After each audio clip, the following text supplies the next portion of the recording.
good afternoon and welcome to the big match. We've one extra viewer today and unfortunately it's dear old Brian Moore who's at home in bed with flu. He's had it all over Christmas, very sad, but we hope to see you back soon, Brian. And I'm sure all big match viewers would like to join me in wishing you well. Meantime, sit back and enjoy the action. There's plenty of it today, beginning with a romp in the mud between Queen's Park Rangers and Birmingham. No time wasted, and this is nearly right along the line. We also have as our studio guest Queen's Park Rangers captain Terry Venables, who's also a member of the PFA committee. I'll be talking to him later, but meantime, it's back to Loftus Road yesterday afternoon. Queen's Park Rangers are fighting desperately to stay among the second division leaders after their 2-0 defeat at Millwall. And they find themselves on a heavy pitch against Birmingham City, also determined to make up for a pointless Boxing Day. Rangers bring in Ron Hunt at number 4 and Jerry Francis at number 11, replacing Mobley and Leach. Mike Ferguson at number 10 had a splendid game, substituting for the suspended Rodney Marsh. The man who had the strongest reasons for playing well was Barry Bridges against his old club and the manager who sold him, Stan Cullis. Birmingham brought in Slievenhoek at number 5 in an attempt to strengthen the defence that had thrown away 3 silly goals the day before. Point of interest, they had 2 brothers playing for them. The youngest Bob here at centre forward and his brother Dave in goal, 14 stone, 6'2" of him. Clark and Slievenhoek are going to have a lot more tussles, and this is Clark out to Bridges. Bad mistake in that Birmingham defence. Venables not quite lacking having the pace to beat Beard.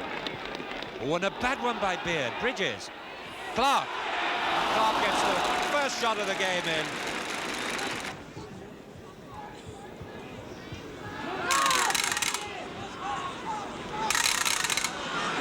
Six. Hazel getting a bit bogged down, but he gets away a little bit. Gets a good shot in, but really not a lot of chance in scoring from there. So a chance for Birmingham, but they're not sending up centre-half Slievenhoek for this one. They're letting the forwards get on with the job. Bowden, number 8 there. A dangerous man at the far post, though. Just over Bowden's head, and it's a goal! What a good goal! That was Malcolm Page.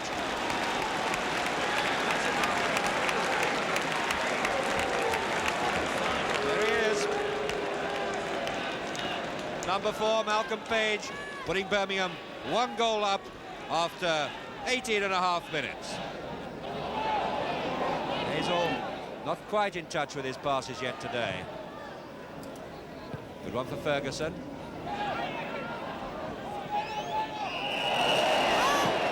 Well, there's no doubt about that. 2 blue shirts, number 2, and Hockey with the long sideboards. Mr. Partridge having a little word with Hockey.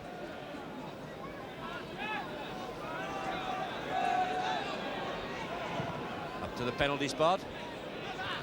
Slievenhoek beaten in the air, and it's Bowden back there helping out. Ferguson. Hockey going in on the ground. Venables could get onto this one.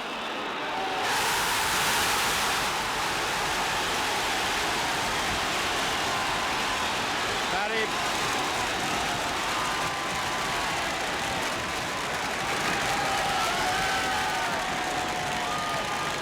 Few crowds exalt more than Rangers. They love to see a goal from their side.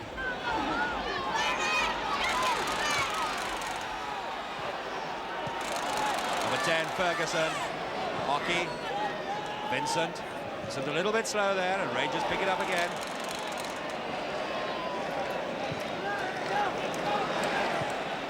Ball by Venables, out to Bridges. Fullback Clement going down the wing. Beard coming across to try and cut off the danger. Clement doing well. He could get his centre in here. Just going to be number 2, and an interception still could be. And Slievenhoek just getting there in time. Getting injured in the process. Play going on. Over it comes again, and a header by Clark. Flashing across the goal. There he is, centre forward. Frank Clark getting up to that one beautifully.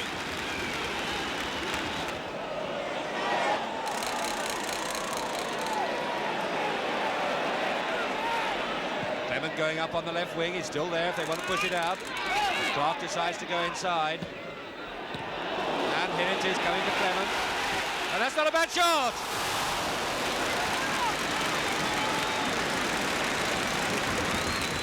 Number 2, David Clement, the young local fullback. How nice it is to see a right back who can crack them like that with his left foot. Centre forward Latchford having a hard row to plough here, a substitute for Tony Haitley. Number 7, Murray. In the middle, Bowden's a good jumper, gets ahead to it, just past the post, he out-jumped Kelly there, and that takes some doing. No time wasted, and this is nearly in, right along the line. Oh, a free kick had gone, free kick before though. I suspect it was taken so quickly, there was such a crowd of players that it wasn't possible to see, but I suspect Mr. Partridge noticed a bit of handball there. Vincent slipping, which wasted that free kick. Good one. Venables out to Ferguson. Ferguson in his favourite left wing spot. Page coming over. Checks and beats Page. What's he going to do? Is he going to crack it? And it is, and it was very... That was very nearly a very good goal indeed. It just caught a defender's head on its way, but it was heading for the top corner of the net. There he is, number 10, saying, what have I got to do to score? Mike Ferguson.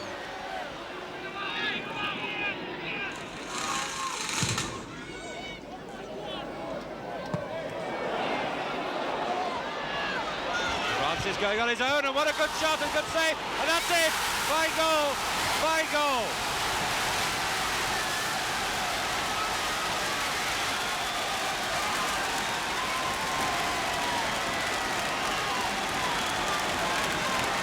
So what a day for Barry Bridges.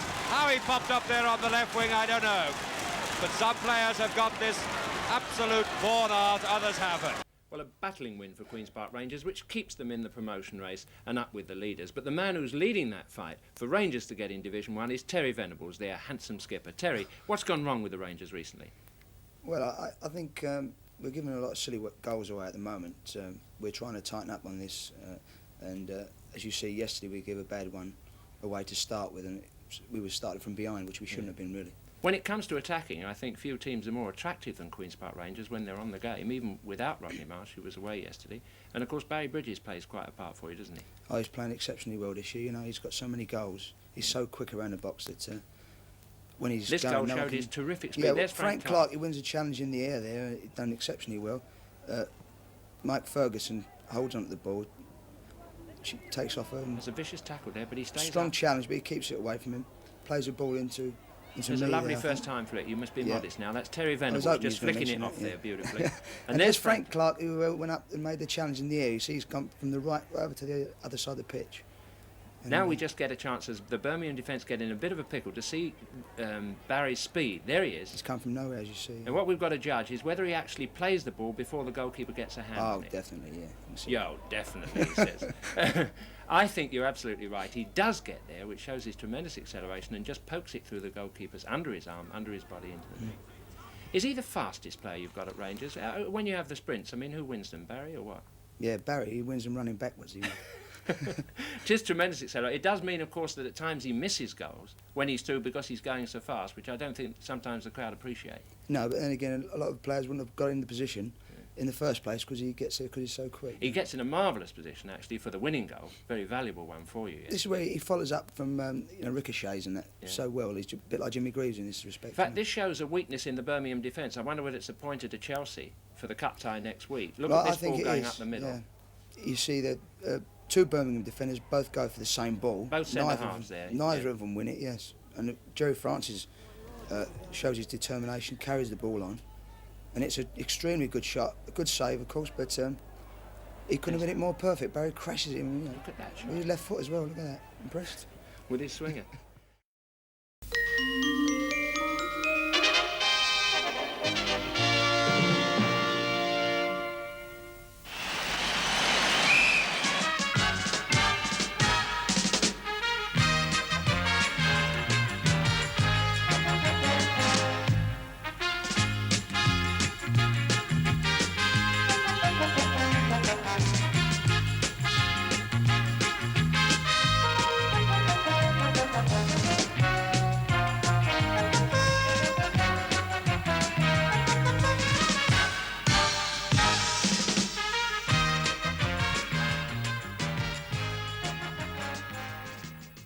First its action, it comes from the Den, that boisterous home of Millwall, And yesterday, their first big-hearted job for the Millwall players was to show their appreciation of the achievement of Rangers, already virtually assured of a place in the First Division as they came out for this game, an honour Millwall so narrowly missed themselves last season.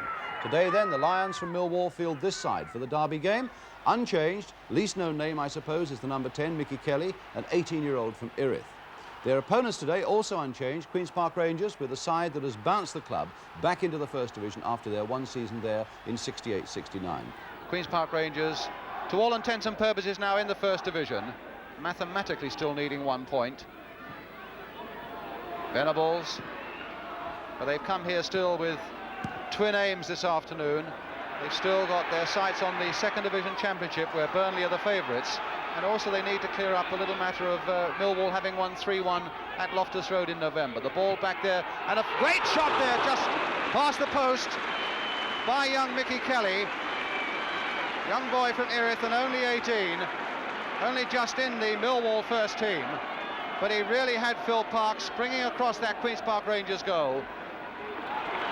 Wood played first time and sweeping left there towards Mick Kelly. Playing well there, Kelly, and now with Cripps. Dorney for Brown. Well, he might get a chance. He's going past tackle after tackle, and a nice little heel there, and Bullen! Oh, and a magnificent save once more by Parkes. Good football there by Millwall in a very confined space, making a chance for Bolland, when really I suppose he should have scored. Kelly, the number 10, also had a part in it. And a tremendous save by Phil Parkes. Some rather wild kicking there by Brown, but it's Thomas now in possession for Queen's Park Rangers. Bowles played back to Venables, all very tight and restricted in there. Francis now, Bowles are now opening out again for Francis. Good controlled play there by Queen's Park Rangers, and a shot by Jerry Francis that is way past the post of Brian King.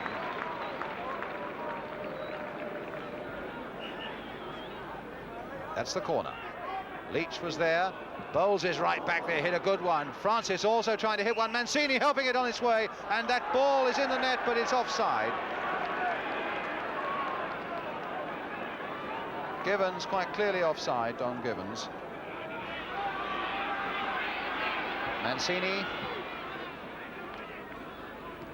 And Kitchener up very well indeed. Kelly turning it on now for Brown. Through the legs of Venables that time, turned on nicely there. Once more Kelly, and Wood is right in there, shot on the turn, and just passed. Good control on his body that we've seen already once or twice today. Good chest traps, but that was on the chest and on the thigh. Hitting it on the volley as he turned, but wide.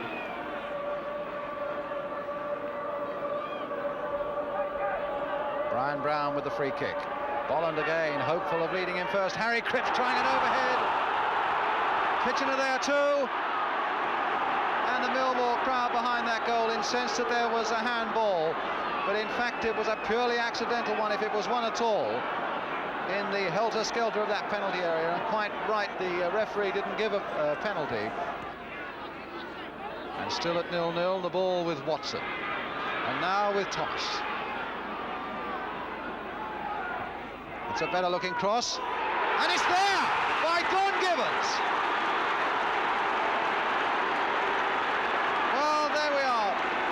So long Millwall had the chances. Rangers had seemed to lack a bit of ambition, as they're already, of course, in the First Division. But then the long cross from the left, and Don Givens there with his head before the Millwall defenders, making it goal number 26.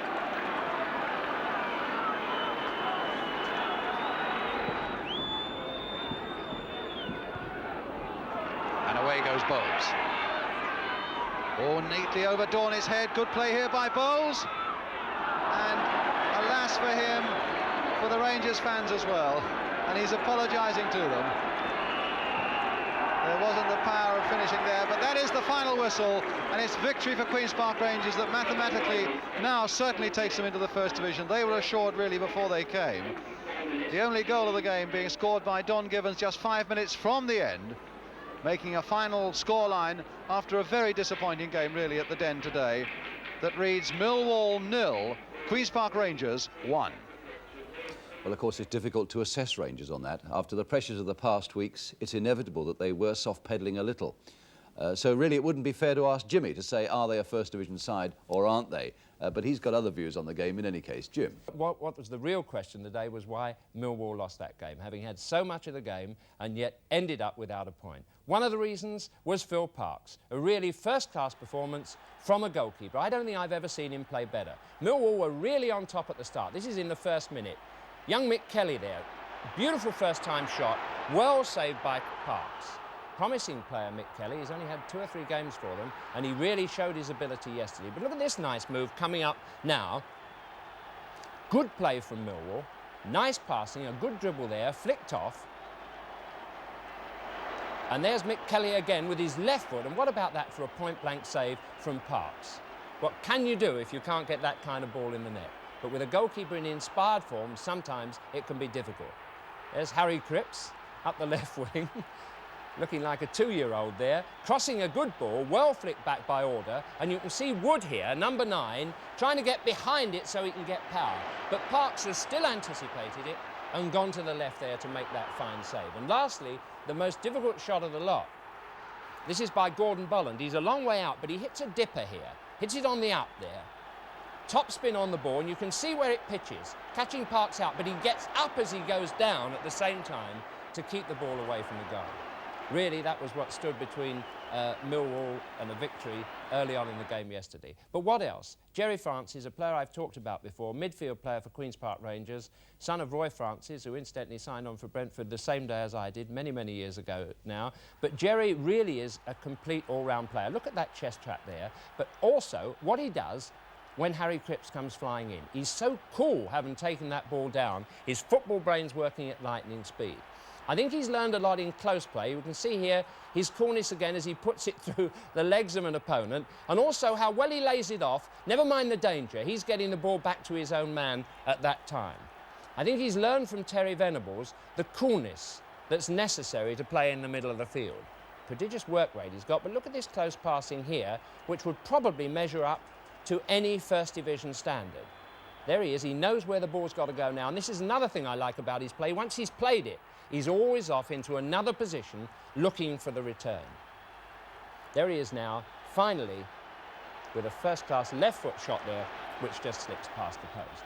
Oh, could we next just hold action on a on the moment, programme. Brian? I'm terribly sorry there to interrupt you, but we have played a little trick on Brian. Yesterday at the game, he didn't know it, but a presentation was made to him by the Millwall Sportsmen's Association, and we had the cameras on it. Brian didn't know it at that time. I'm going to spare his blushes, but show now this little award being made by Messrs. Keep and Grove of the Millwall Sportsmen's Association, and it really is appreciation of Brian's coverage of football on behalf of all clubs, but particularly Millwall. They think he's been very fair to them. Their supporters haven't always had a good image, but on the other hand, they feel Brian has always fairly represented the matches and the supporters at Millwall. So that was a nice little moment yesterday.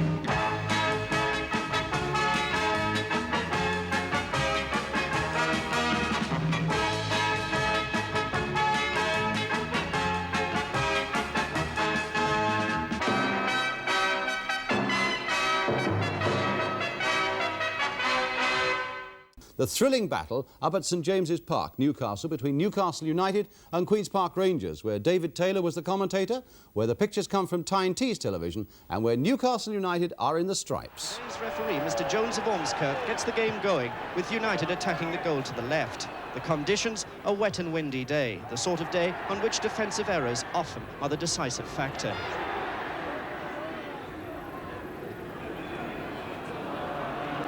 And in the first minute, a free kick to Queen's Park Rangers.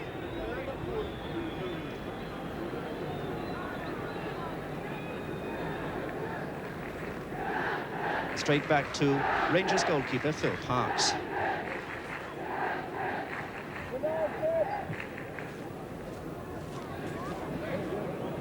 Long high ball, Howard with the header.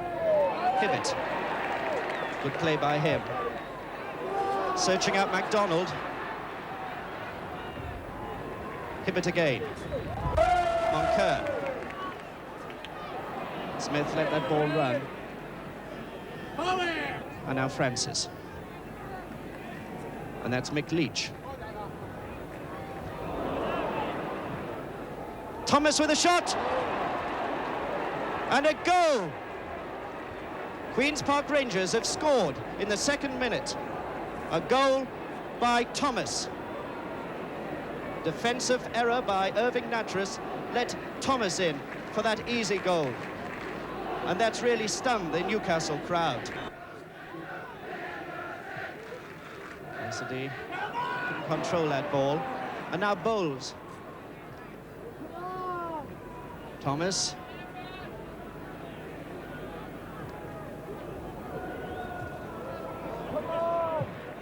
Francis with a shot, and it's a goal! Jerry Francis has scored for Rangers now. A dipping volley from outside the box, which beat Ian McFall. Well, this is certainly a good day for Queen's Park Rangers. Newcastle look thunderstruck. 4 minutes gone and 2 down at home.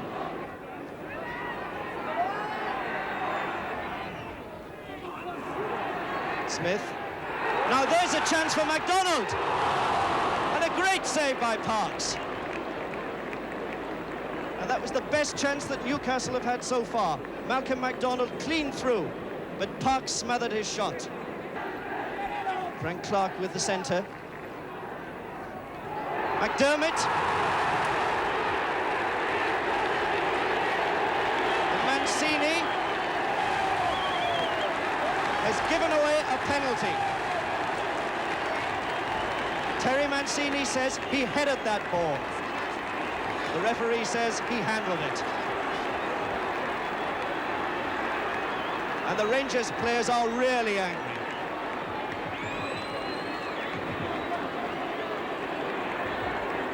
Trying to persuade the referee to consult the linesman.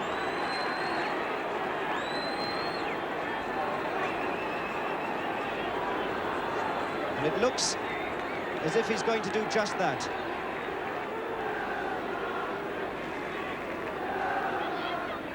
Mr. Jones of Ormskirk going to have a word with his linesman.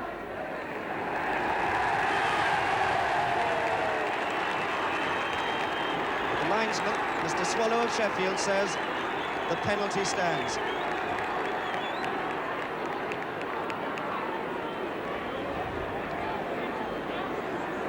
Now, who's going to take the kick?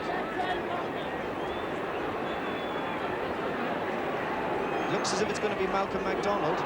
Well, he missed a penalty at Sheffield the other week, so he'll be very anxious to put this one in the back of the net.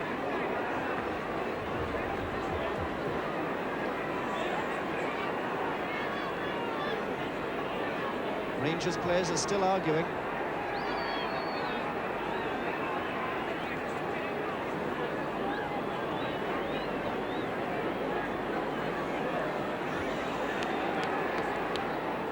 Here goes MacDonald. He's hit the post! This is not Newcastle's day. No doubt well satisfied with the present position, as is his skipper, Terry Venables. So free kick to Rangers on the edge of the box. And it's there! A third goal for Queen's Park Rangers. The scorer, Mick Leach. A free kick, quickly taken, chipped forward, and Mick Leach put it into the net. Nattrass, clever play. Almost letting in the Rangers. Dermott.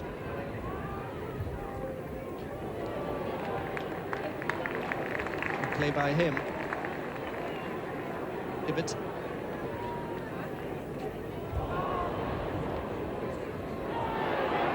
Hibbert again. Tudor, and he scores! At long last, John Tudor scores for Newcastle. After 39 minutes in the second half, Hibbert broke through on the left, chipped it across, and left John Tudor with the easy job of slotting it past Phil Parkes. Donald for Hibbert, tricks his man. And that's a good one. Tudor! John Tudor has scored. After 3 minutes of injury time, at the end of the second half, John Tudor has made the score. Newcastle 2, Queen's Park Rangers 3. And that goal was a defensive error. Phil Parkes missed the cross, and John Tudor was left with the comparatively simple task of putting the ball into the back of the net. So a nice win there for Queen's Park Rangers. Now they've got to start winning a few at home. They haven't won at Loftus Road this season. Under a threatening sky and in front of a noisy crowd, we go first to West London for the First Division clash between Queen's Park Rangers and Chelsea. Rangers still have to win at home this season, but their form has been more than promising, and now they field their expected side in which the youngsters are learning fast, helped by the experience of men like Venables, McClintock and Mancini. As for Chelsea, no Hutchinson, Garland or Houseman, but the competition for places at Stamford Bridge is such that it's still a formidable-looking side. Two youngsters in the defence, Mickey Droy at number 5 and Gary Locke at 2. So Mancini and McClintock are both going up for it. Number 5 and number 6. Thomas will take the corner for Queen's Park Rangers. Mancini trying to get there with his head just over! Well, that was a beautiful jump by Mancini from that very accurate corner from Thomas. And Bonetti very calmly over. So a corner for Rangers on the far side.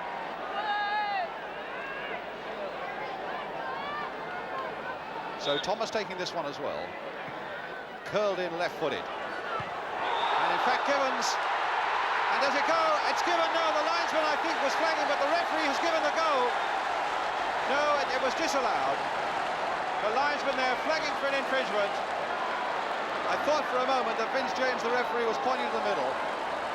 But he took heed of his linesman, and Chelsea's goal was disallowed for offside, presumably, against Don Givens.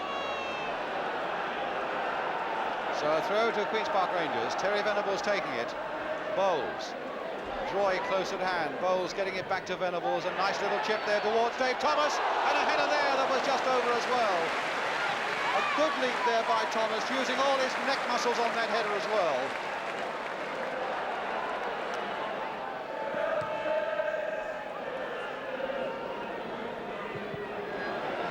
Osgood.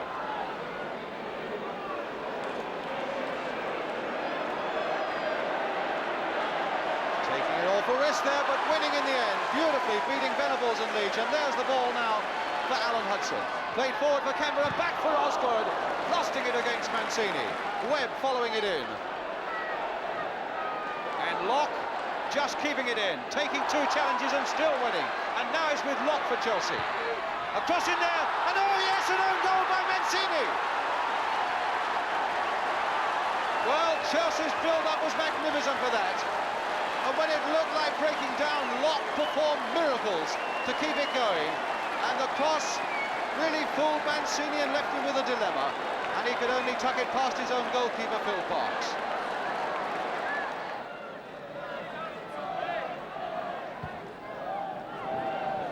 Venables' header. Playing some neat stuff.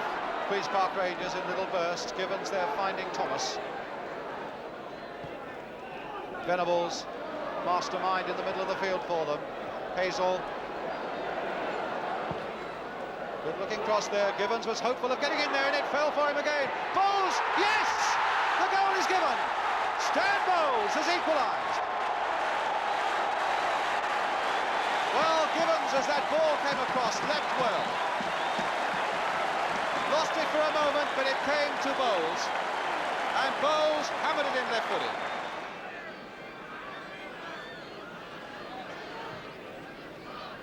Bowles. And this time for Venables. Nicely played there for Jerry Francis. Little touch there for Givens. He's onside, he's all right. He scooped it across the goal. Get the impression that Givens there was trying to curl it a little bit wide of Bonetti, but gave himself just a little too much to do.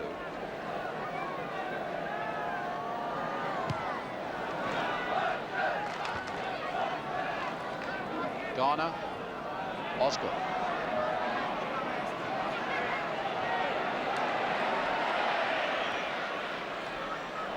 Now Venables for Rangers. Givens. For Bowles, trying to get a 1-2 going, and Don Givens now, will he get on this one? Givens! So very, very close.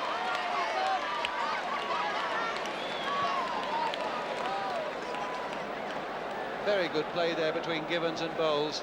A 1-2 that really got Chelsea on the rocks. Thomas. Slightly deep across this time towards Leeds, but there was Joy again, winning a valuable ball in the air. And Hollins now striding away for Chelsea. Baldwin is racing on ahead of him. Garner is down the left for him. And still Hollins won't give it up, and it's with Baldwin. Played now for Garner. And hit first time, straight at Phil Parks. Garner fought that beautifully.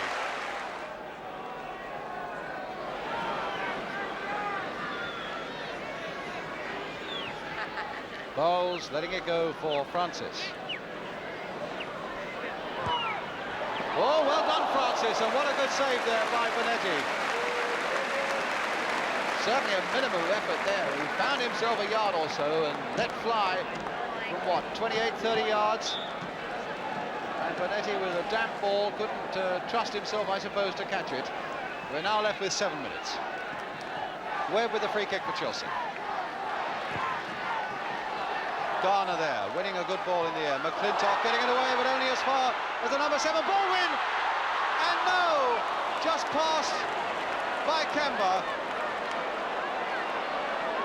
So Kemba just wide, after poor Frank McClintock had made a momentary error there, deep in his own defence.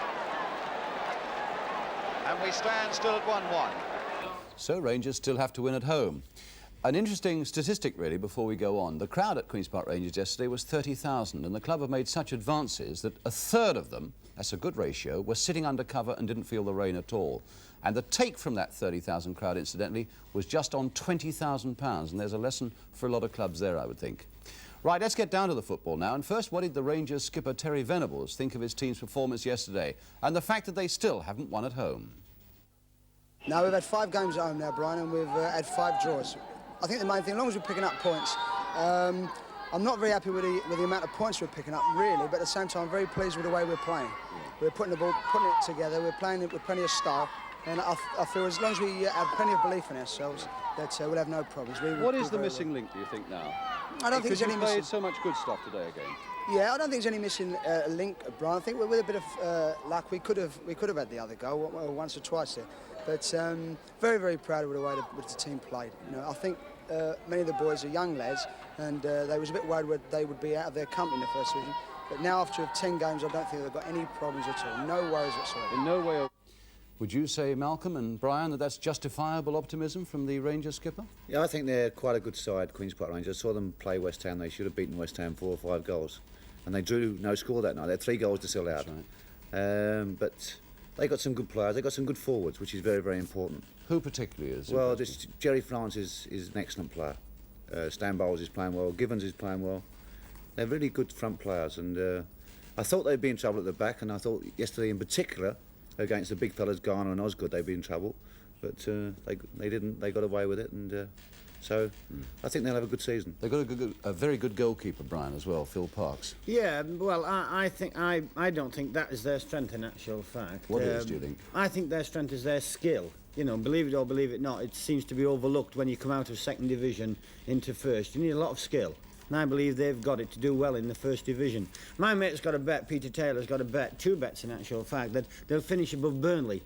Now, Burnley are riding high, and we still believe that they will finish above Burnley. Well, they got skill, but they would claim they didn't have too much luck yesterday with a disallowed goal. In fact, we've looked at it several times today. The referee, Vince James, told me that he gave it for pushing, we have to look very closely to see there's still a bit of pushing from the corner. It's almost impossible to see in actual fact. You've got to look for a group of 3 players running in, and the only possible push is Frank McClintock. There's McClintock there in the now middle with there the 2 Chelsea players. Osgood is one of them. If there was an offence committed, it was Frank McClintock pushing Osgood. But from this angle, we don't see it. Perhaps in a few seconds, we'll see it a bit better from the other side of the goal. The referee didn't give the decision, in actual fact. The linesman gave it. Here we go again. McClintock is just coming into the picture now. You see Osgood just going to go up and then suddenly has appeared to be knocked off balance. And the linesman now, of course, is on the left-hand side of the picture, and he gives the decision because you'll see Webb in turn turns to him, and then Bowles turns to the linesman. So he must have seen the pushing. Mind you, you can't complain about that because you were saying in On the Ball yesterday that for decisions in the area, all eyes have got to be glued on that situation, linesmen and referees. Superb, yes. What I said was, you know, if referees try to run it themselves, they must be crackers. Well, obviously, our friend from York isn't crackers. He's taken the linesman's point of view and his decision, and rightly so. But our last match today features London's brightest team of the moment. It's, of course, Queen's Park Rangers. Yesterday, they went to Derby County, of which we've heard a thing or two in the recent past. So it's Derby against QPR. ATV covered the match. Hugh Johns is the commentator, and QPR are in the dark shirts. Hector. McClintock sticking tight to him. Corner given away. McClintock obviously is the man who's been detailed to try and take care of this powerful goal-scoring machine, Kevin Hector. Hector going on the near post now with McClintock right behind him. Here's Hinton's corner. And that's number 2! Daniel was so close then, sneaked in unmarked, got himself a free header at it. Never scored a goal in 101 league games for this club, and he very nearly got one then. Nish. Oh, well cut out by Leach. It's the highest yet. Bowles now. McFarlane upending Stan Bowles. It's a lot of hard treatment to Stan Bowles.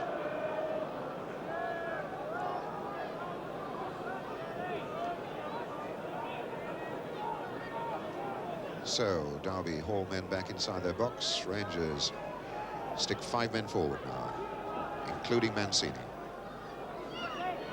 Mancini across the box. Well out, the shot is on for Francis. And he scores it! What a good goal by Jerry Francis. The expertise then, tucking it away into the corner. 1-0 Rangers. There's a surprise. 10 minutes gone. First-class bit of opportunism. That ball knocked back by Mancini. Francis ghosting in hard and fast, and did well to keep his shot down into the corner of the net.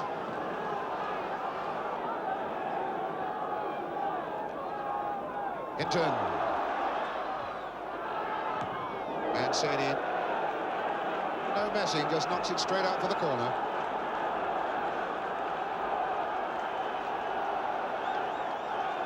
Crowd again beginning to try and raise the spirits of their Derby side. Well, we really do need a goal. Hinton's corner. Davis across the box. McFarlane couldn't get up. Roy McFarlane got under the ball, complaining, I think, that he got nudged. Hector, and McFarlane's got to get it. Oh, what a save! McFarlane completely unmarked, picked his spot, and Parks filled up the gap.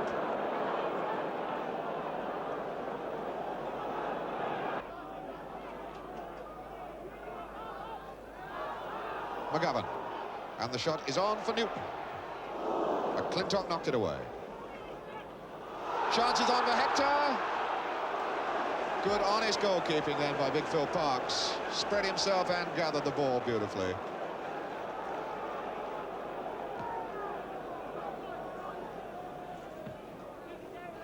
Todd for Nish. McGovern. Daniel. Todd. Gammell. McFarland. Mancini away. Now Thomas for Rangers. Foul by Thomas, tripping Hinton.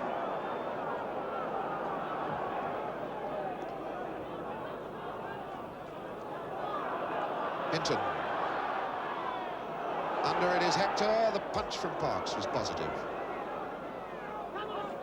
McFarlane hoisting it high. Davis is under it.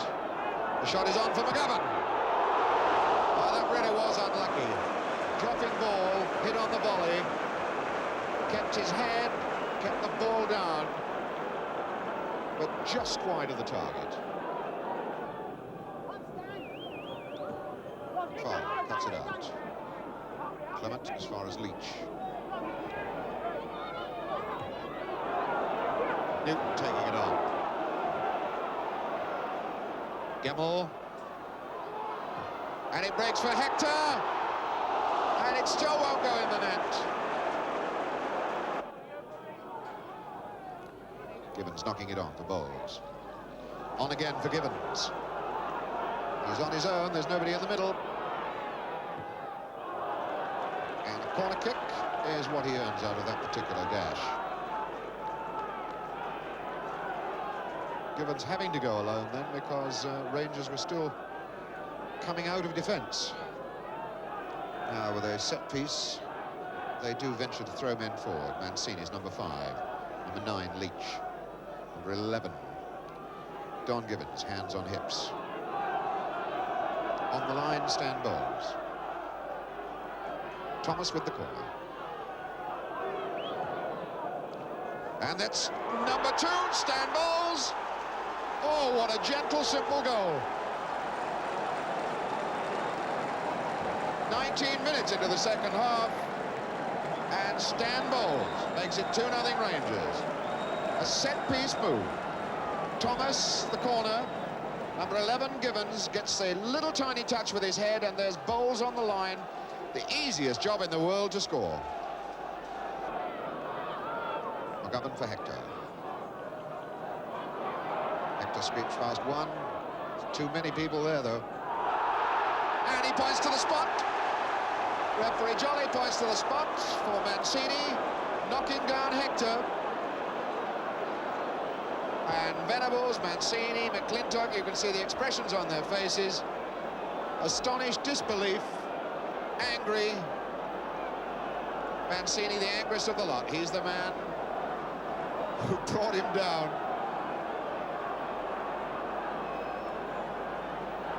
And Mancini still having a go at referee Jolly. So Archie Gammell is the man on whom Derby looked at this moment. Here he goes with the penalty. And he gets it. That was beautifully tucked away, left-footed, right in the corner pocket. So the score, 2-1. 22 minutes into the second half.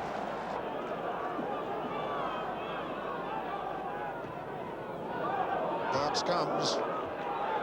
And headed away by Mancini. Oh, and they pat that balding head of Terry Mancini.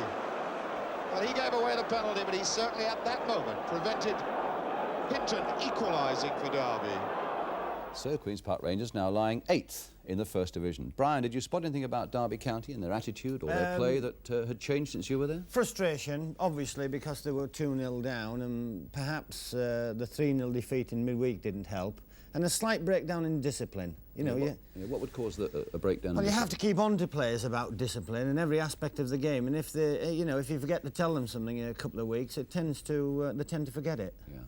Well, discipline or not, Derby and QPR, I don't think are the sort of clubs you associate with tough or violent play. I was a little surprised to see that 5 players were booked yesterday. Well, the last one was Terry Venables, and the referee, Mr. Jolly, have managed to construe this as time wasting.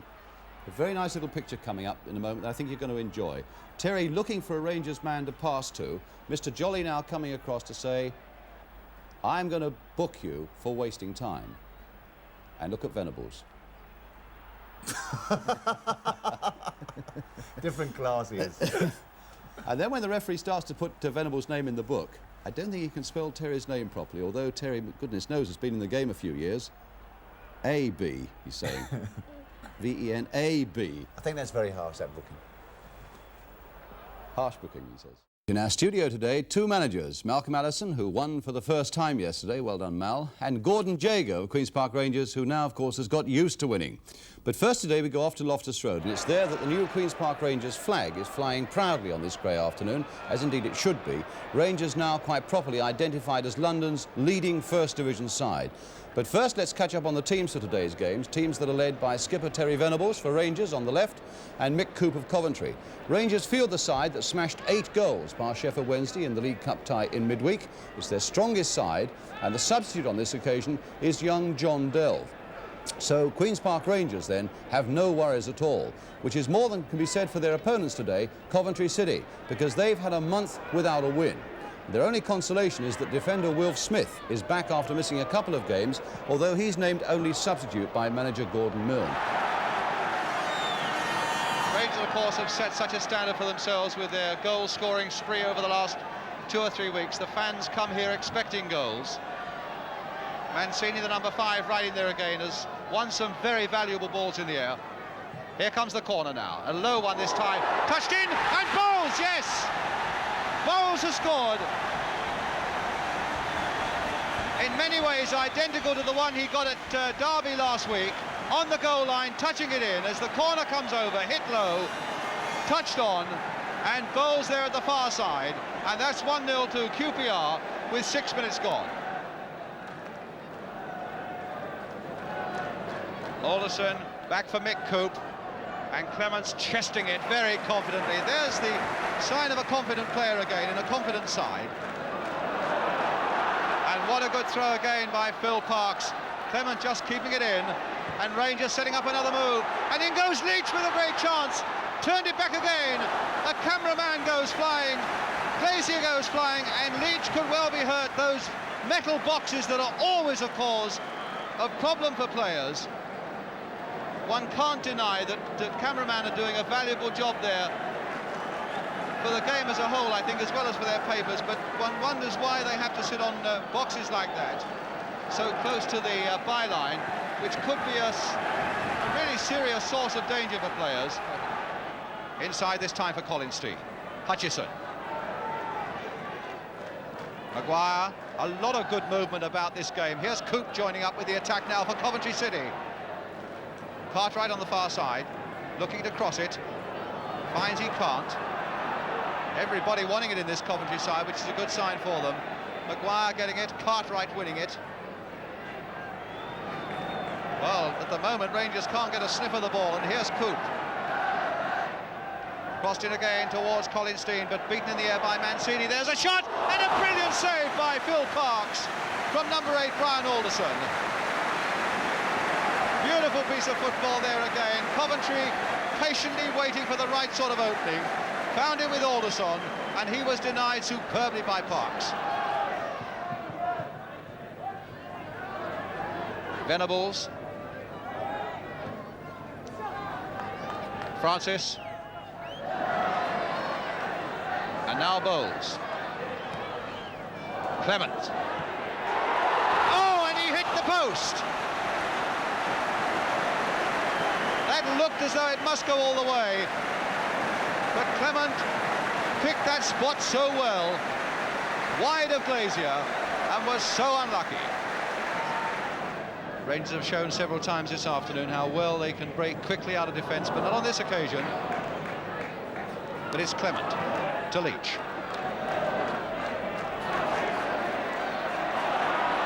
And still he goes on, played in for Bowles, and now Bowles. Trying to dummy his way past Phil Parks, and a shot! Oh, and what a good save! But certainly some brilliant work again by Stan Bowles. And brilliant work too at the near post by Bill Glazier.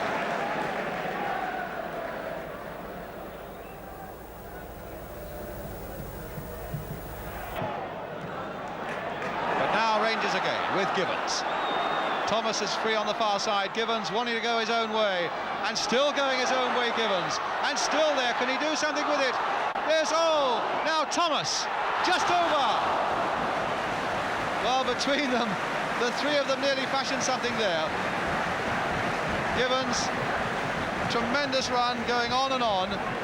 Bowles almost made it, and Thomas right at the end here was a little too high. Venables lifting it over as they've done before. Francis turning it in. Yes! Oh, a lovely little free kick goal. Jerry Francis, the man who scored it past that bewildered Coventry wall. A little lob over by Venables. Francis was there and turned it in before the Coventry defence had moved. Coventry have shown their composure for so long in this game. They've lost a little bit of in the last 4 or 5 minutes. Terry Mancini right up there again, wanting his share of the action.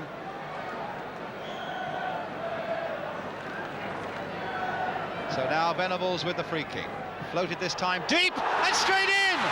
Yes, that will do. Well, Venables floating it all the way in. I think that's a question mark against Bill Glazier. The free kick floated in. Glazier just got a hand to it. No more, could only help it into the back of the net. And that is 3-0 for Queen's Park Rangers. McClintock leaping again. Hutchison. Got a lot to do now, Coventry City. And at the moment don't look really capable of doing it. Here's Francis now, as Clement makes another of those bounding runs, and look at that for a ball. And there's a tremendous shot by Clement. Beautiful attacking football, so sweet and so sure and so simple. A lovely ball by Jerry Francis, and this full-back who is always galloping forward, Dave Clement. Mortimer.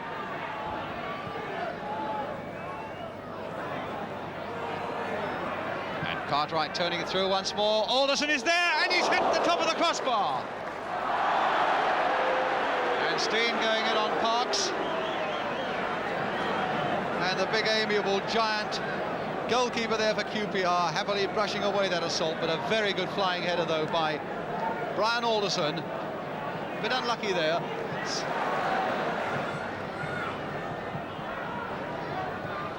And there's a good ball there towards Alderson, and he was in with a very good chance, and now he's been given a chance there by Hazel. Now can Alderson turn this one in?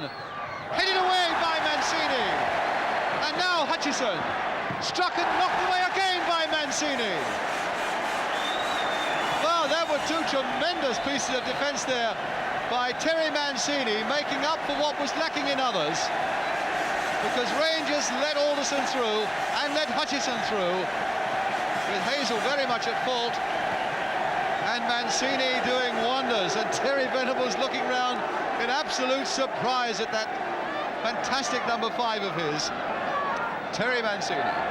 So an entertaining and a convincing victory there for Queen's Park Rangers. Let's meet now their manager, Gordon Jago, with Malcolm Allison. Malcolm, when you've seen them this season, Queen's Park Rangers, what are the things that have impressed you most about them? They keep scoring goals. That's useful. They've been making a lot of attacking movements, and I think that Terry Venables is playing exceptionally well, probably the best he's ever played. Parks doesn't seem to make any mistakes. They don't let any goals into the back, and the front three keep scoring. Yeah. They're playing tremendous. A lot of people impressed by the quick wits of Terry Venables, I think, and certainly Rangers' second goal yesterday was a beautiful illustration of that. The little flick over the wall, Gordon. Have you scored many goals like that? Yes, I think we've 5 to my recollection in the end of last season and this season already. And as you say, Terry is very quick-witted, and we have a number of free kicks. This is one of them, and we keep putting them in. I bet you don't score another one like that this season after managers up and down the country and see what you do. That's the trouble with that. You show up all our tactical plans, but we've got some alternatives. Stan Bowles, interesting character, and a man that was apparently unmanageable at Main Road when you were at Manchester City, Malcolm.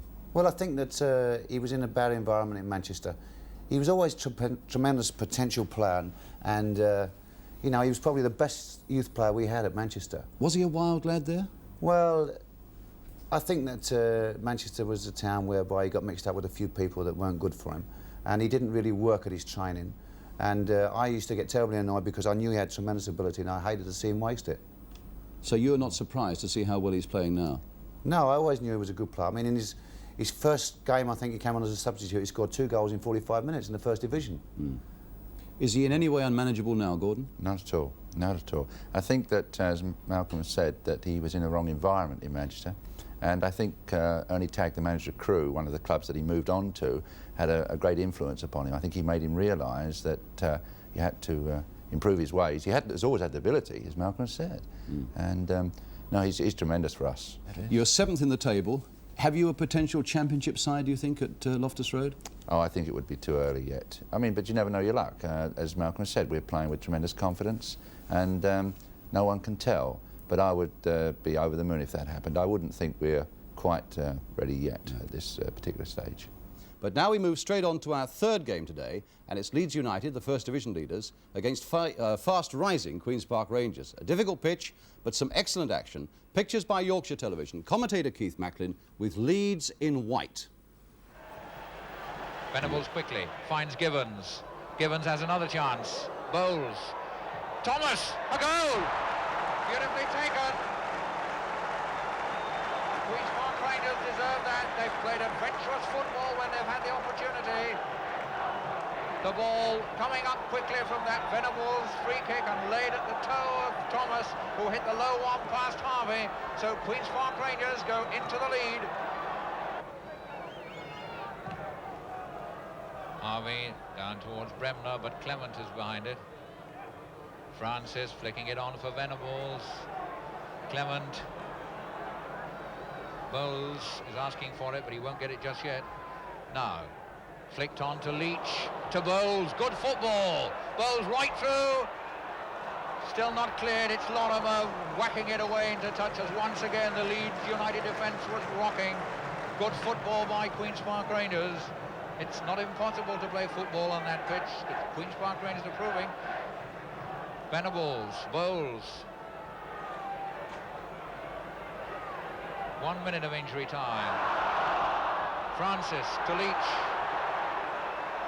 Francis! Well, that doesn't count, but my word, there'll be some sight of relief. Mr. Lee is not going to allow the goal, but if Francis was right at the beginning of that movement and kept on running, but Mr. Lee has disallowed it. Queen's Park Rangers players angry, but Mr. Lee just ran away from them. Francis pushing it through towards Givens. Now Bowles. Hazel. Hazel pushing it down. It's Yorath behind Bremner. For Jordan. Hunter to Lorimer. Lorimer, extremely good first half. A player who's kept his feet well, used the ball well. Hunter, as usual, strong in defence. Now going forward. Yorath.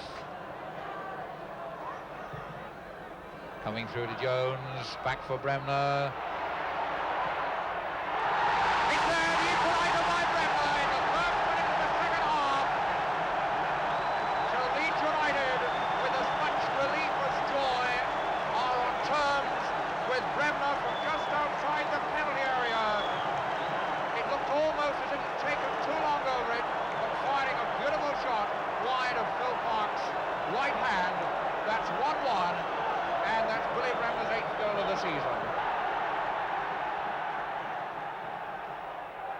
Jordan. Corner off McClintock. Leeds showing much more method and fire in this half. They've obviously had a long talk and a searching talk from their manager at the interval, and they're putting much more into it in this half. Lorimer. Good header away by McClintock. Yorath. Jones. A goal! It's 2-1. The whole of the Queen's Park Rangers defence stood still. Jones and Jordan were together. Neither of them was offside. And a beautifully taken goal by Jones, who nodded it neatly wide of the stranded Parks. Parks just couldn't move.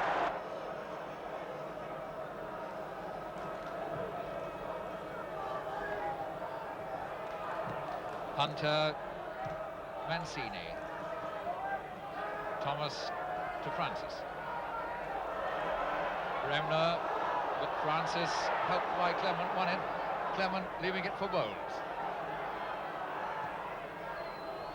Venables, the quick flick, Francis, Bowles, yes, off a defender, I think. The equaliser credited to Bowles, but it appeared to go off the underside of a defender's foot. But good football as it was flicked on. Francis couldn't turn round, and it was Bowles who put the low shot in to equalise for Queen's Park Rangers. And that certainly gave Queen's Park Rangers a very useful away point. But Rangers were angry about a goal that was disallowed just before half-time. As you can see from this morning's paper, ref saves Leeds, say angry QPR. Well, let's check again on that incident, this time with the help of our slow-motion machine. Brian. I can't for the life of me understand why this goal was disallowed.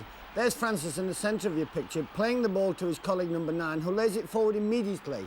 The chap on the left-hand side of your picture is the one people think was offside, but he wasn't, because McQueen was standing behind him.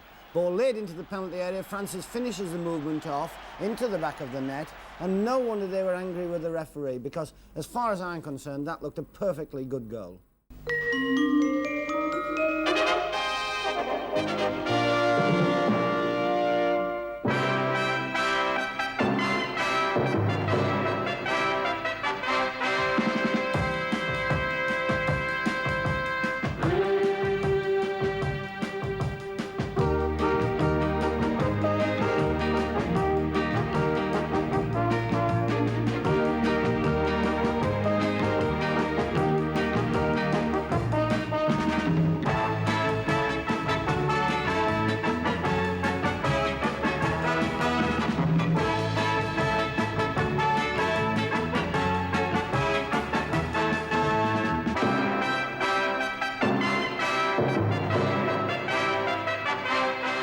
First, we get right up to date with action from yesterday's game, starting, as that flag implies, at Arsenal, where in brilliant sunshine we have the battle between Arsenal and Queen's Park Rangers. Rangers led out by their skipper Gerry Francis. They've fallen back a bit since their brilliant work of last season, but this match heralds the return to the game of that great former Arsenal favourite Frank McClintock, and this then is the Rangers team. Mickey Leach gets the number 4 spot. Don Rogers gets his first full league game since joining them from Palace. He's at number 9. But what does Frank McClintock feel about it all, this being his first team game in 7 months? I feel fit. I've played about 3-4 reserve games, and I think I'm feeling fit enough, and I can use my experience if I get a little bit tired. It's the first time I've been here since, apart from watching Arsenal a couple of times, it's the first time I've actually played here since I've left Arsenal. Well, Frank will know the Arsenal lads well, particularly Alan Ball, their skipper, and this is the Arsenal side. Young Richard Powling, who came on as a sub for the last game, stays at number 5. That's the only change, with David Price, the substitute. That'll fall behind Gibbons and easily and comfortably for Simpson to Armstrong. Radford. Well, that time he got past Webb, but Webb's coming back at him again. Looking in pretty lively form, John Radford, this afternoon. And Phil Parks, 6'4". Ian Gillard. Good jump again by Powling. Now with Ball. Here's Radford. Well, that's a good ball by Radford, and Kelly has found it well, getting in behind those Rangers defenders. May have delayed just a little too long, but he's got it across. Radford is there with a header. Played down for Kidd, and Webb, he wasn't sure how he stopped it, but he did. Now Radford again. Cross once more. On the far side is Ball. Kidd is there again. And Brian Kidd has scored.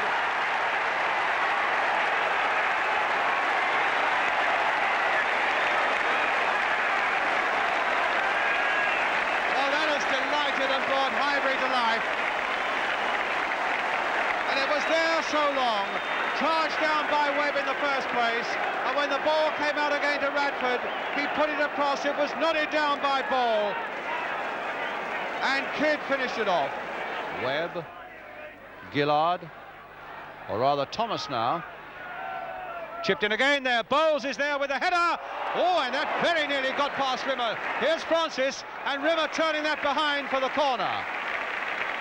And Arsenal very nearly caught out. A good header there by Stan Bowles. And Rimmer, in fact, seemed to make harder work of that than was necessary, but nonetheless got it away. And so now we have the free kick, which Francis will take. Leach and Givens are there. Givens making the early run. Leach is in behind him! And that was a good save by Jimmy Rimmer. Beautifully timed run again by Mickey Leach. And from close quarters, an excellent save by Jim Rimmer. Armstrong. Now ball. Brady played for ball again. The left hand off Brady for Francis. This might be the chance for the break now for Queen's Park Rangers. Bowles going up on the left. Francis going well. And the shot by Bowles, yes! 1-1. Took it so coolly, Stan Bowles. And that's the answer to all the booing, and the best possible answer from Queen's Park Rangers' point of view, as long as Bowles himself would only realise it. A beautifully weighted ball from Jerry Francis. And Bowles caught it swiftly and superbly. Past Rimmer and right into the corner. 1-1. And now forward for Bowles. Oh, look at the gap he found for himself there. Or made for himself. And a penalty. Bowles brought down by Story. Penalty given. And Jerry Francis will be the man who's got to take it. So here's the chance now for Rangers to go into the lead. Bowles brought down, and I'm bound to say that the referee had no doubt at all about it. Well, now, can he add number 2? And really silence that booing? Or does he leave himself a target again for the Arsenal fans? Bowles against Rimmer, and a chance for Rangers to go 2-1 into the lead, and he's done it! A well-taken penalty by Stan Bowles with a lot of coolness and a lot of pressure on him. Finding the roof of the net beyond the reach of Rimmer. 2-1 to Rangers. And now Matthews. High ball towards Radford. Beautifully played by Matthews and nicely turned down again by Radford for Armstrong. Radford again. Oh, there's a chance for ball! Oh, and a good save by Parks. Ball left completely unmarked there. All starting with that lovely pass by Matthews, but when the cross came in, ball on his own, and a good save by Parks. Now Armstrong right in there, beaten in the air by Gillard. Kidd is right up there too, and it might come now for Radford. Yes, Radford has done it. 2-2. The ball bouncing about there. Finally it came through to John Radford. With so little time left, left-footed into the far corner. Arsenal 2, Queen's Park Rangers 2.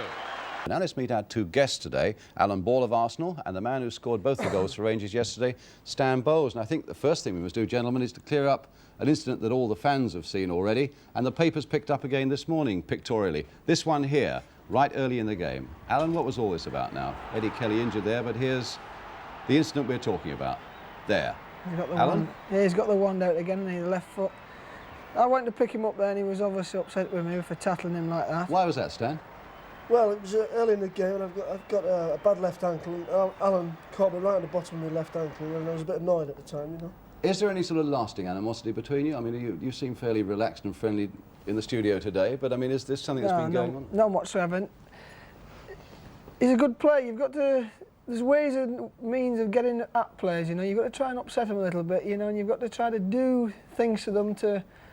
People do it to me. It's all part of the game, you know, and you've got to give them a whack now and again. And is that what you were doing yesterday? You were trying to unsettle? Well, talk to people, yeah, you do things like it. They call it professionalism, whatever. Things go on the pitch that people don't know about, and you set your stall out to sort of upset people. People upset me, and you sort of talk to them and get onto them and try to put them off the game, you know. Did it upset you yesterday? Well, it did really, because Frank McClintock did say after the game, actually, he said, you know, Alan didn't mean, you know, what he was saying to you. He said he was just trying to get you at it. Because I class myself as a good friend of Alan's. We go out and have a drink together. And I must admit, I was a little bit upset. I thought he meant it at the time. Didn't stop him turning it on, man, did it? Stan, let's come to you now. One of the newspapers today, I think it's the Sunday Mirror, said Stan the Magic Man, and a lot of your play in the second half particularly was magical.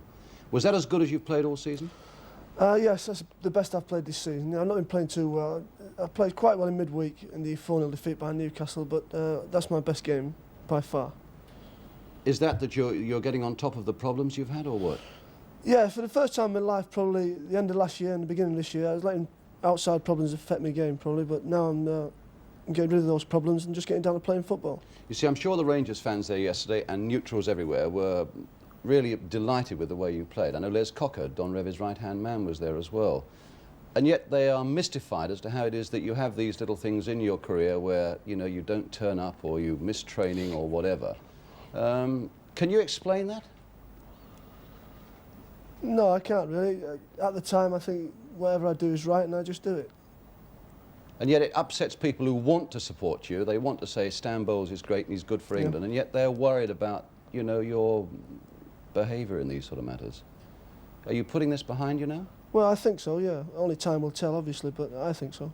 Because you're off the list now, aren't you, at QPR? Off the list, yeah.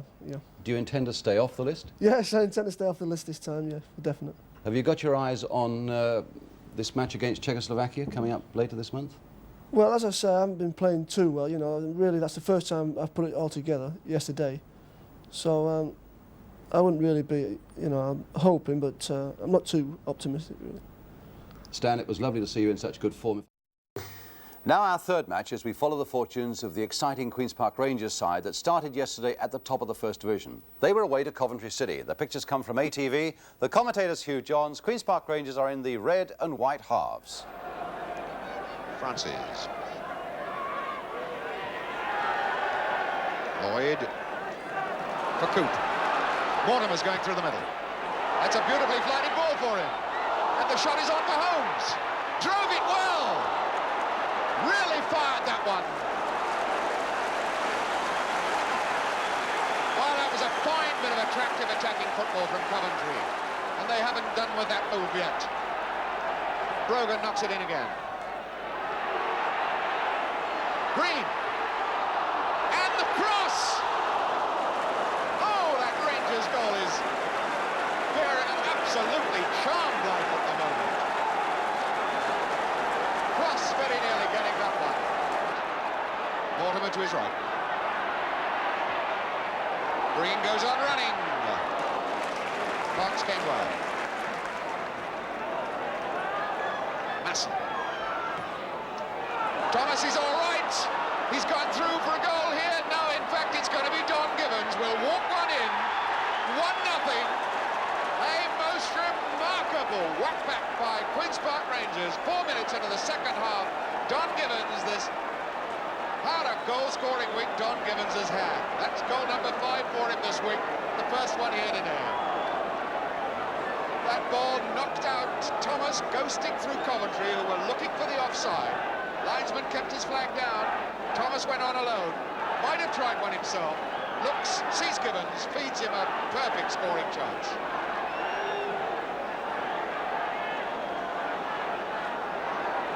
Well, that's a slap in the eye for Coventry, and again, an indication that at home they really can't do anything. Mortimer. Cross. Coop. Brogan. Jimmy Holmes. Brogan to try it. Didn't get any beef on it. Hutchison. Jimmy Holmes. Oh, and that very nearly clipped in. The ball took a slight deflection after Holmes struck it, and Parks did very, very well indeed to guide it round the post.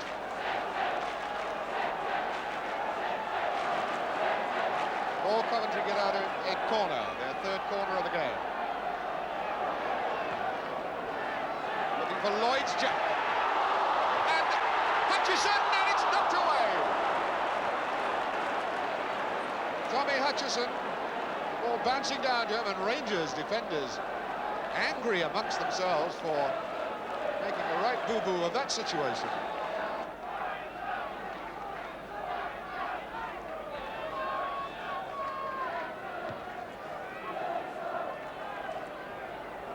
Cross getting a touch on for Green, who now attacks Webb.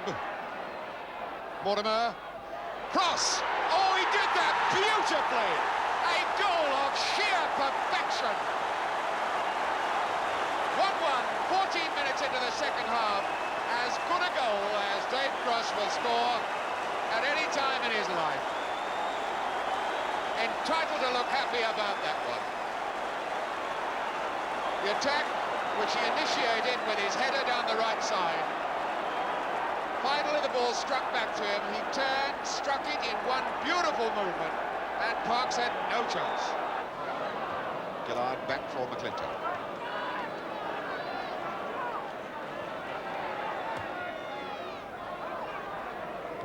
Coop has done it wrong. And that was very nearly a goal for Dave Webb. Bowles, far post. Gibbons.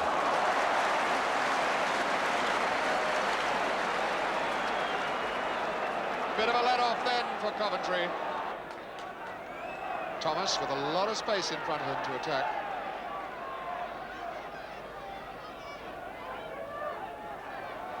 Gibbons tempting Powell for Francis now.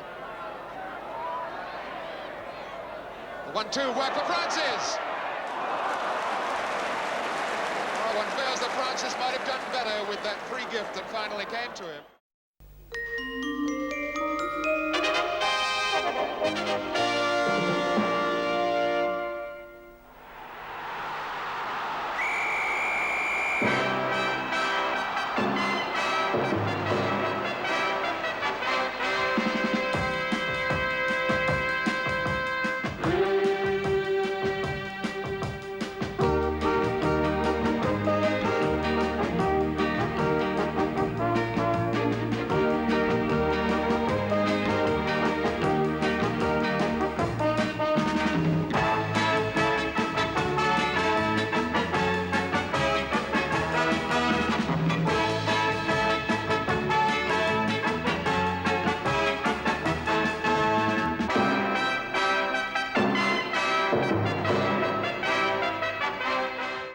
Well, for our second game, we pick up the championship chase of Queen's Park Rangers.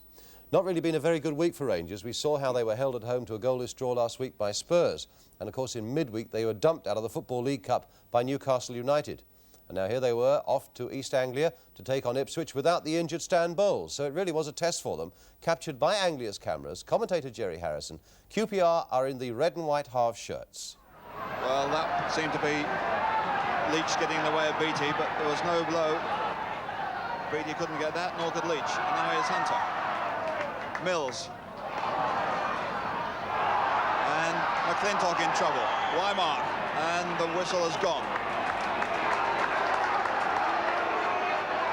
Well, Frank McClintock, a man marking Wymark at the moment, has looked a little bit vulnerable. Mills over the head. Oh, a great effort. What tremendous quick thinking by Mick Mills. The goalkeeper had come out a couple of paces. He's a very tall man, 6'3", but that beat him. Johnson with Webb. Now Wymark. He's behind McClintock. Oh, the fine effort. And that was the heading ability of Johnson and the superior pace of Trevor Wymark. Masson gets it, but Mills doesn't realise where it is. Now he does. Johnson, Woods out here. No panic there from Johnson. Mills has gone on the left. This is Johnson again. Through the legs of Francis. Beattie. Pushing it around fast. Mills. Ball. The flag is up. That's in the area. If that's handball, that is in the area. I'll put my wages on it, which is about £3.10, but it's still, I think, inside the area, but he's given it out.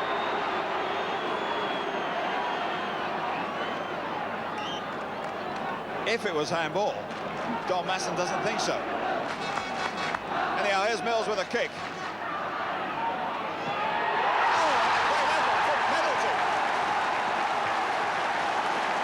The way to knock him in.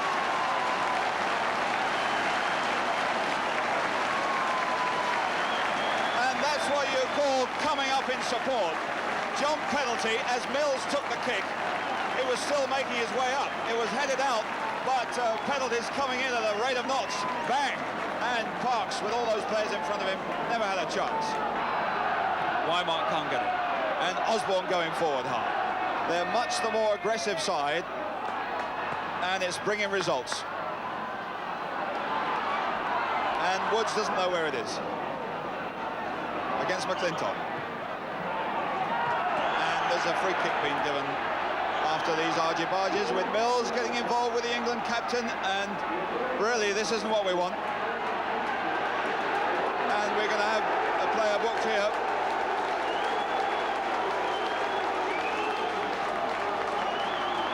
And Francis in apoplexy about this one, but it's no good. He's 23, he's the captain of the side, he's the captain of England, but he can't do anything about McClintock being booked.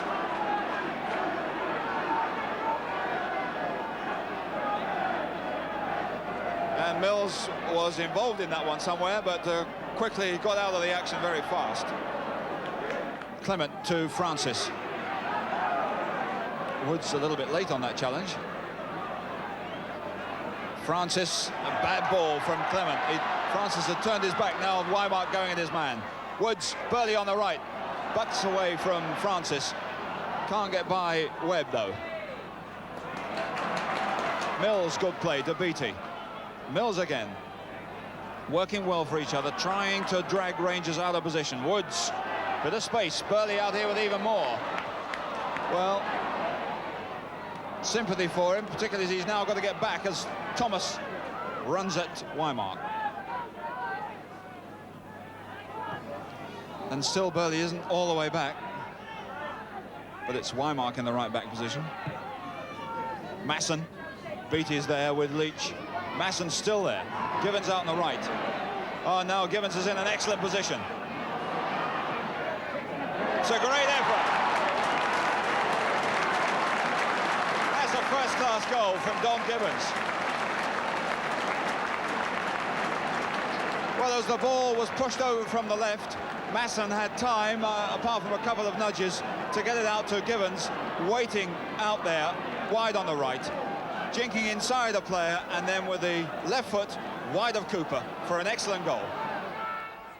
Yes, a very good goal there by Don Givens, giving QPR a point in a 1-1 draw. More action, and for that we go to Goodison Park for Everton against the team that started the day at the top of the First Division, London's own Queen's Park Rangers. The pictures come from Granada Television. The commentators Gerald Sinstadt. Rangers are the team in the red and white halves. Dobson again, Masson harrying him.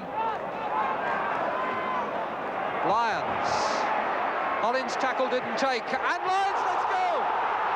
Tremendous work there, but Gary Jones was taken by surprise by the first save from Phil Parks. Tremendous drive from all of 30 yards.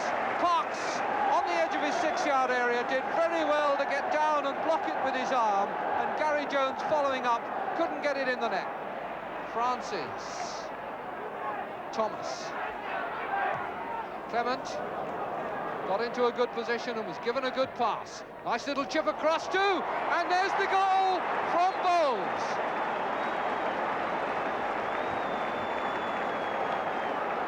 Stan Bowles finishing off a very simple move. Thomas playing it on for Clement, who'd got ahead into a good position. He'd shown us earlier he could cross the ball.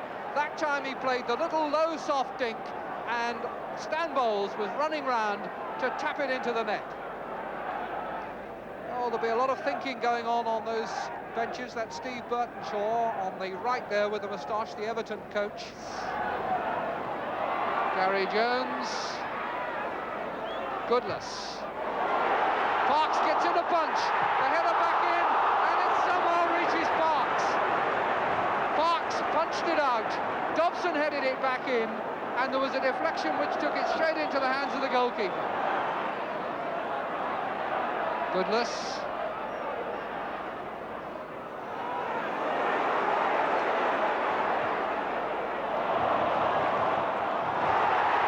Telfer got a bit of a lucky bounce there and could make the most of it. It's come now to Bernard, and he's put it over. Bernard pounds the ground.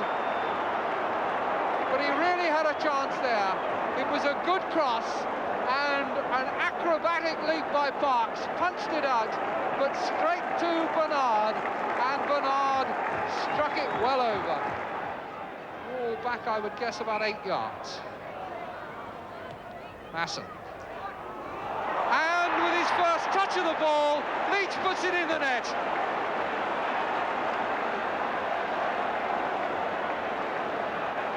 He'd been on the field as long as it took Queen's Park Rangers to line up the free kick, and what a happy man. So simple. Don Masson, an expert with the dead ball, just curving it over the wall, and there, stealing in, was Leach. Nobody picking him up, and in it went. So Rangers stay 2 points clear at the top, thanks in no small measure to another wonderful display of goalkeeping by Phil Parks, and indeed by the Rangers defence as a whole. And afterwards, Gerald Sinstadt spoke to Phil Parks about Rangers' authority at the back. Yes, I think we've got one of the best defences in the league. They certainly work hard, all the back four. They've played out of their skins all season. And, well, we've let 26 goals in, I think, all season. Right from the Come away start. from London, you see, and people say, oh, Webb and McClintock in the middle of the back four is not really championship standard. And yet the figures don't back it up, do they? No, I mean, Frank's 36, Davy Webb's 30. Tremendous amount of experience, but people think, oh, they might be a bit slow. But no, there's no one really caught them out at all this season. They just keep playing on and on. I hope I can keep playing when I'm 36, that's all.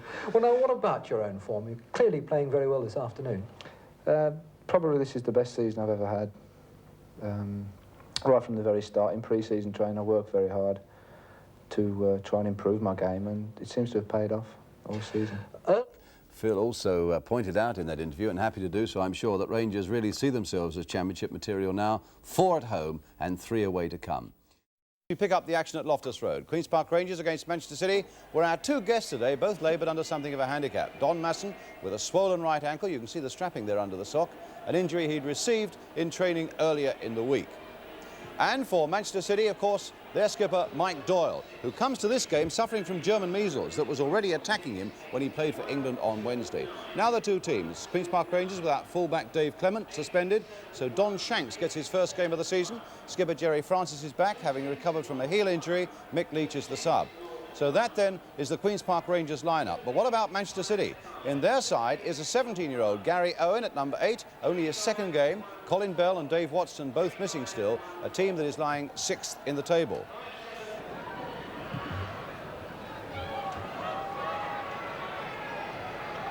Bowles and Gibbons. Bowles again. Jerry Francis gone on the far side of that area, and Francis is there with a header. There's Keegan.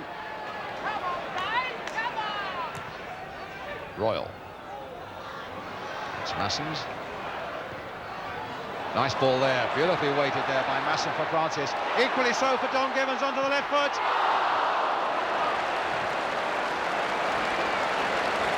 Well, he'll be annoyed with that. It was a lovely move, and the ball will take a fair bit of retrieving from that schoolyard. Right across that terracing from the ground. A lovely move, played beautifully into the path of Gibbons, and just where he likes to have them, on his left foot. And he'll be annoyed that he didn't do better than that. And the substitution being made for Manchester City, Joe Royal is going off. Injured a couple of 3 minutes ago. Kenny Clements coming on. Kenny Clements, who used to be an assistant groundsman at Main Road. Shanks. Free kick. He's done well, Don Shanks, the number 2. Can't be easy to come into a side like QPR so close to the end of the season when it means so much to them for his first game, but he's done really well. McClintock go then with the free kick. Gibbons right up there, Webb right up there, Hollins there too. Oh my goodness, how did that fail to go in?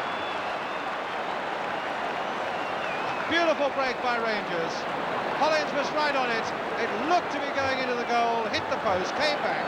Webb tried to get it in, but fouled Corrigan, and a free kick was given.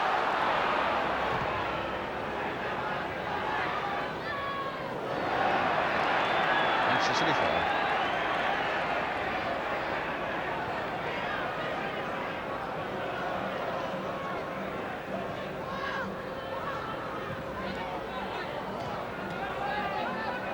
Owen beaten by Webb.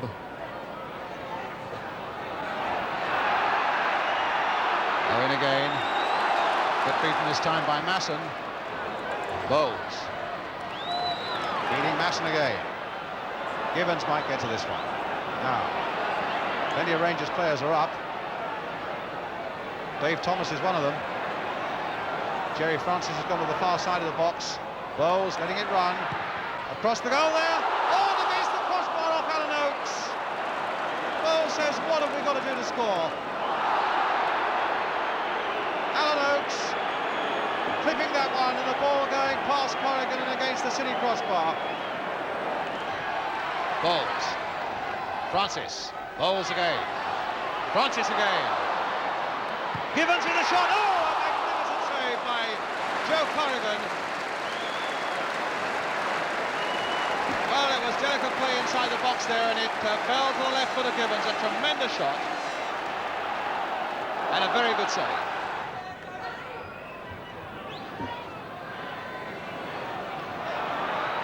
On, says referee Bosey. Hartford beaten by Masson. Masson and Francis between them getting in there. And a bit of an upset there as Thomas is involved with Hartford, and then look at that, and the referee is having a trouble there, separating them all, helped by members from the Manchester City bench, and the fighting's going on there, all starting from nothing. Donaghy was involved too, being pulled away by Tommy Booth. Now, Hartford has been spoken to pretty severely once or twice by referee Bosey. And he sent him off.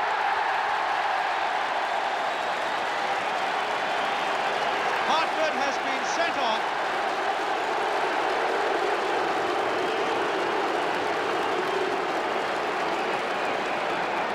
And Mike Doyle inquiring the referee what that was about, and shouldn't he be doing something about Rangers as well. All forward. Masson and Hollins. The men behind it. Behind Don Masson. Floating it in there towards David Webb. There it is! Webb has done it!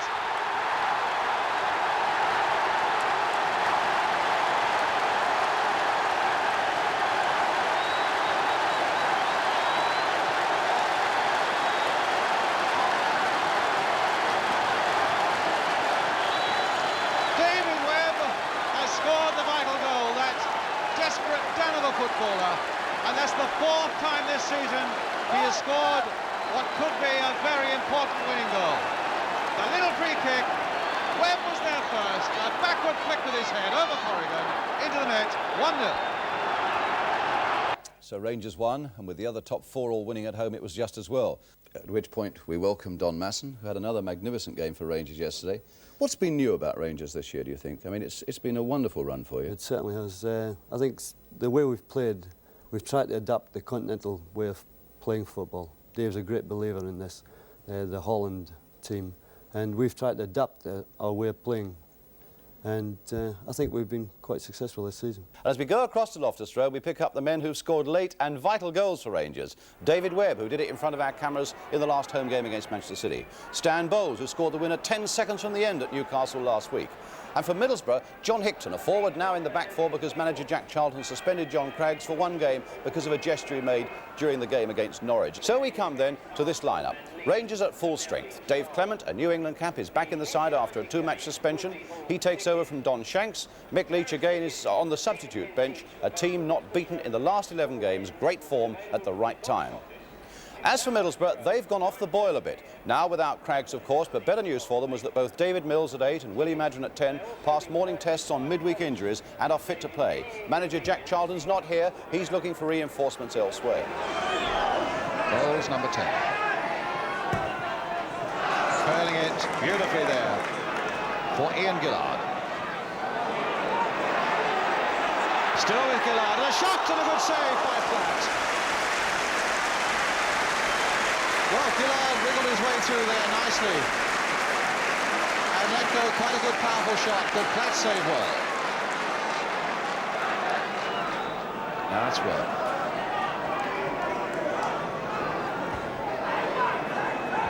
Francis heading it on for Bowles. Again, just look at the red shirts that are back there. But Francis Knight get behind them now. Platt was out very bravely indeed. He didn't know where it was. And Francis through again from Stan Bowles.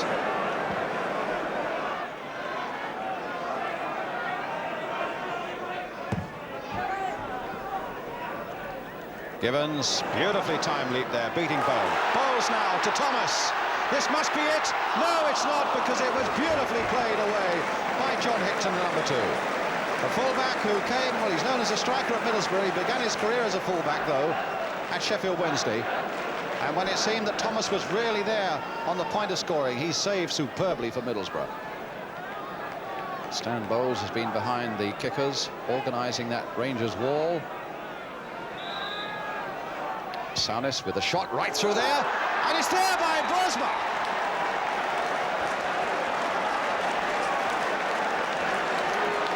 Well, that really is a shaker for QPR.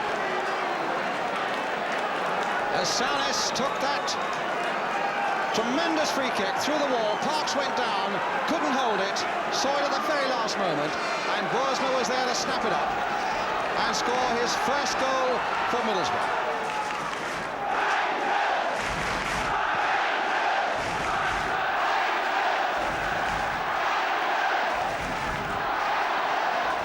Clement. Now Francis. Clement again. Down he goes, penalty. Middlesbrough don't like it, but you can be sure Jack Taylor won't be moved as Clement went flying there. The referee had no hesitation in pointing to the spot. So a skipper's responsibility for Jerry Francis against Jim Platt. And he's got it. 1-1.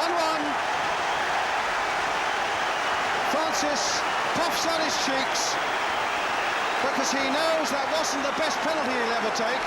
And in fact, it went under Jim Platt's body as Jerry Francis took it. Platt dived to his left, but it went under his body into the back of the net. Now Hollins. People like Hollins and Gillard and Clement who've got to come forward, otherwise they're always going to be outnumbered. But here's Givens. Yes!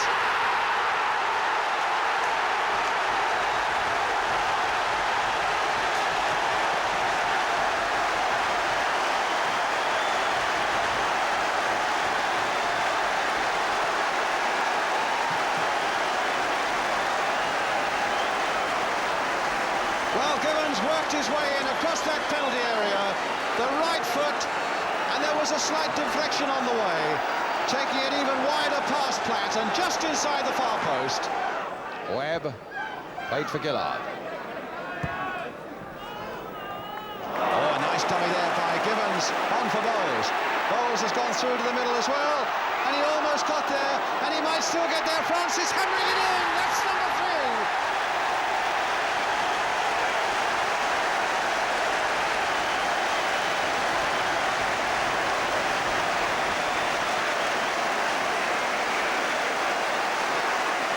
Superb break by Bowles and Givens, and when Givens looped it in, it looked as though Bowles might have a chance, and then it looked as though he lost it. Platt managed to block it, but it only came to Jerry Francis, and he whacked it into the back of the net. 3-1. And now Bowles. Look at that ball played there for Thomas. Here's a great chance now for Thomas. Oh, and a marvellous save. But Thomas is still there with a chance. But nobody up to support him, so he has to go on his own. And Platt saves the second time. Marvellous run there by Dave Thomas. And a really excellent save in the first place from Jim Platt. Masson. Bowles. Still Bowles. Will this be the fourth? Yes! Stanley Bowles. They're running riot now, Rangers. Carving them up. Easy, easy, roar the crowd as they're on their feet everywhere. As Bowles took that ball beautifully, snaked his way through, right foot shot just inside the post. Queen's Park Rangers 4, Middlesbrough 1. Dave Sexton, an advocate of good attacking football, must be pleased with the way Rangers have played in this second half. And now a chance maybe for them to break out and attack again. Here's Givens. Here's Thomas. They really are going for this Middlesbrough defence in this second half, but Souness stopped them then. And Webb, who to my mind has probably been Rangers' best player on this afternoon. Webb absolutely magnificent, again doing a good defender's job there. But Armstrong dinking that one in. Oh, and it's there by Bryan. Well, that stuns everybody. And in fact, I think half the crowd didn't even realise it was a goal. But as it came in there was just a moment of hesitation. And Bryan whacked it into the roof of the net to score the second goal for Middlesbrough. Middlesbrough 4, or rather, Queen's Park Rangers 4, Middlesbrough 2. And it leaves Rangers now with 2 at home and 1 away still to be played. They'll never have a better chance of taking the title. And indeed, if they win all 3, they simply can't be caught. And their brilliant attacking football in the second half yesterday was true championship football.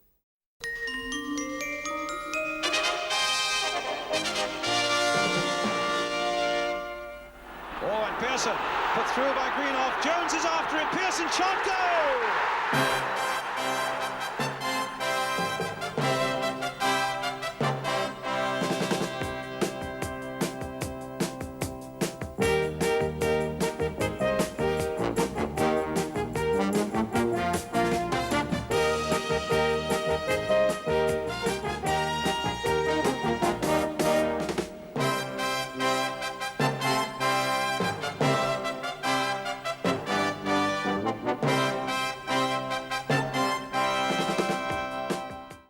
But we're going to start today with First Division action as we bring you Queen's Park Rangers against Ipswich Town at Loftus Road. Here's Paul Cooper. He conceded 3 goals at West Ham yesterday, and with Ipswich getting more and more into trouble near the bottom of the table, he'll be looking for a clean sheet in this one.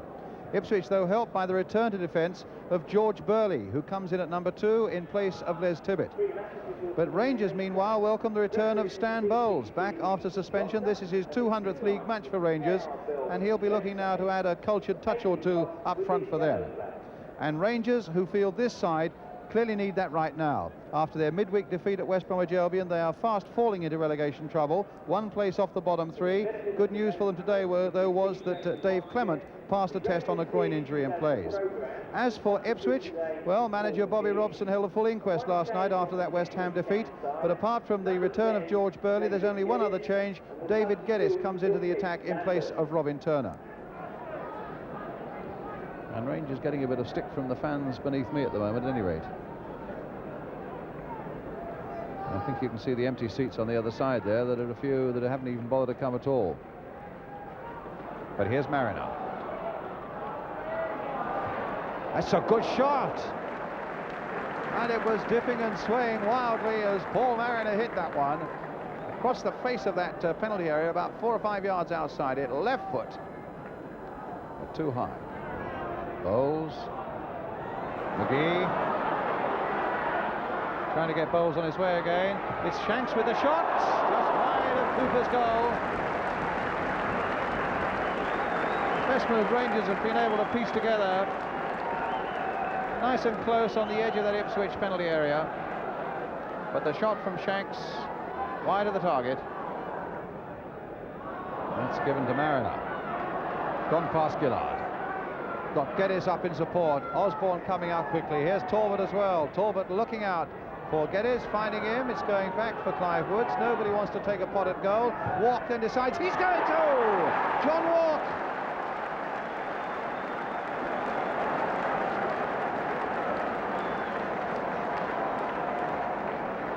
Well, they took a long time getting around to shooting Ipswich, but when they did, what a finishing burst that was by John Walk. Played back nicely to him, and from what, 23 yards or so, rifled that in low past Phil Parks. Well, Rangers starting this afternoon on the same number of points as West Ham, with that last relegation place beckoning them. Of course, they've got some 3 games in hand on West Ham. Oh, Hunter played a back pass too short there. Cooper right out of his goal. Now what? I think that's a free kick to QPR. A foul by Cooper, a bad back pass, though, by Alan Hunter, which always put his keeper in trouble. So, a chance for QPR to answer quickly. That goal by John Walk for Ipswich. Bowles with the free kick. Little chip there. And a goal by Leighton James. 1-1. And the answer was there. Poor marking by the Ipswich defence, but a lovely little chip free kick by Stan Bowles. Leighton James getting in close and unmarked and giving Cooper no chance. Mills, Osborne, again that driven cross, and again a chance now, Rangers to have 3 against 3, with Bowles getting up fast, 4 against 3. McGee on the ball for them at the moment. He's gone past one, he's going all the way, and a beautiful goal! Paul McGee.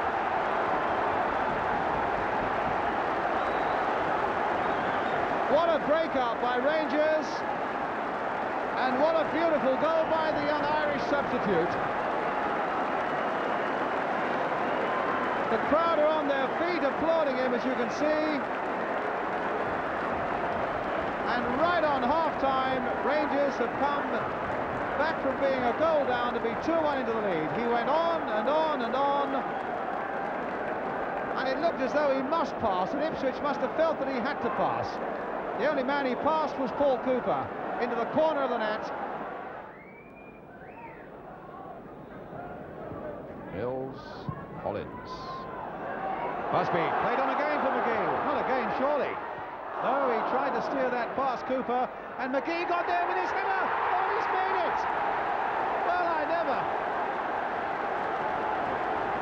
What a mistake by Ipswich in defence. And the young Irishman is smiling again.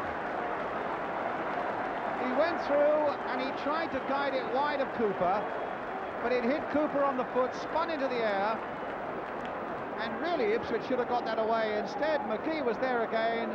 The header went gently over the line with Alan Hunter scrambling after it. Queen's Park Rangers 3, Ipswich 1.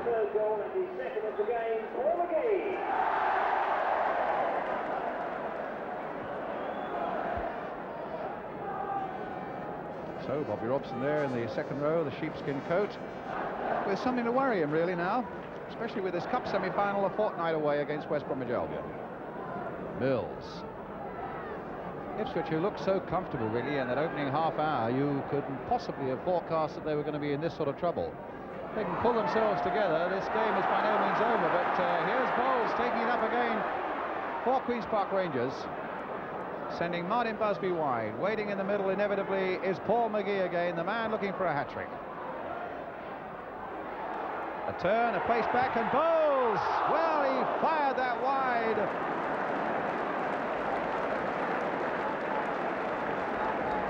Should have been number 4, but a lovely bit of play again by Paul McGee, thinking very sweetly, getting the ball back there to Bowles. Hit it heartily and a foot or so wide. There's 2 goals in a minute, and then the 2, really, it couldn't have been in much more than a couple of minutes by the young Irishman Paul McGee, immediately before half-time and immediately after it. And now a much more interesting game. Here's Mills. There's his cross going in. Geddes getting in there. And a goal by Burley Gibbon. And a long cross came in from the left. It was deflected on its way to Burley, who was right in there. And he beat Parks from close range.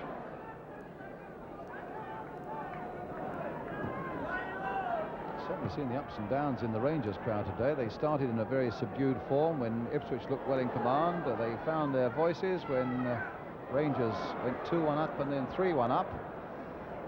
And they've got a bit edgy again in the last 2 or 3 minutes when Ipswich have pulled it back to 3-2. Walk, Geddes, here's Mills marauding in here. Turned Clement very well there, and what a pass there by Mills for Burley, hit low in there, and Walk got it in, and Mariner has put it in there for 3-3.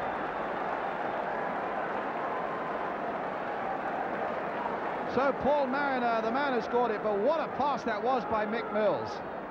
Just look again though how Mills turned the Rangers defender Dave Clement and then found such a super ball inside the fullback.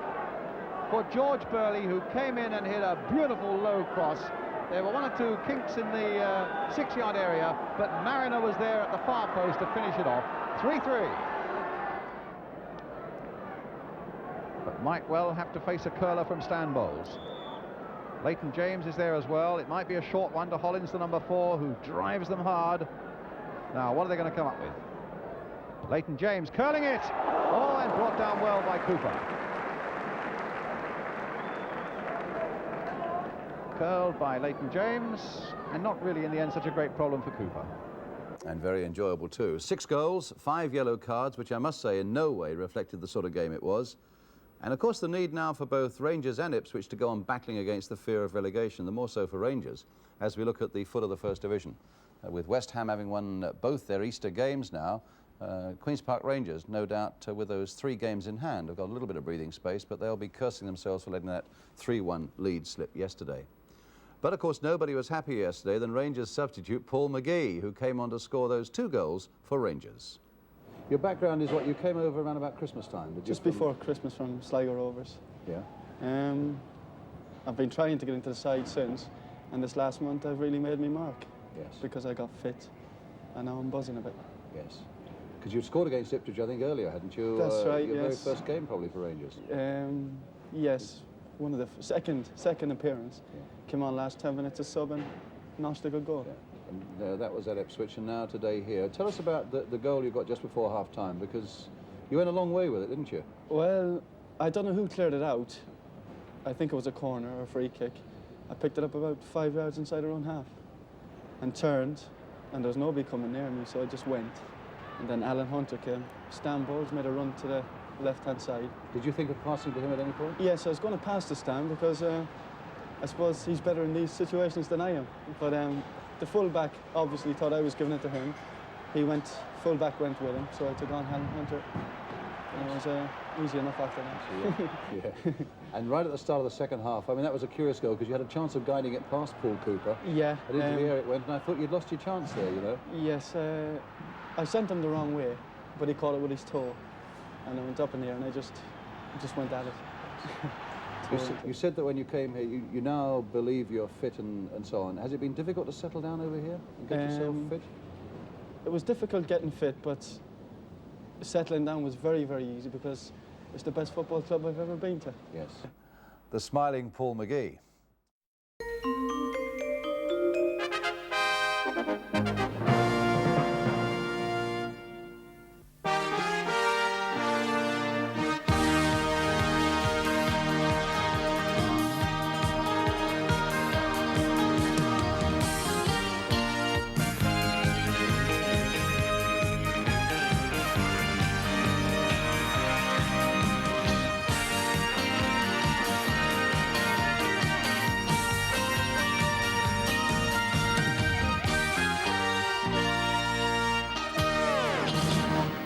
Now on with the action, and this time from the second division. It's Cambridge, 4th from bottom in the table. They were at home today to second place Queen's Park Rangers. The cameras of Anglia Television were at the Abbey Stadium. Your commentator, Jerry Harrison.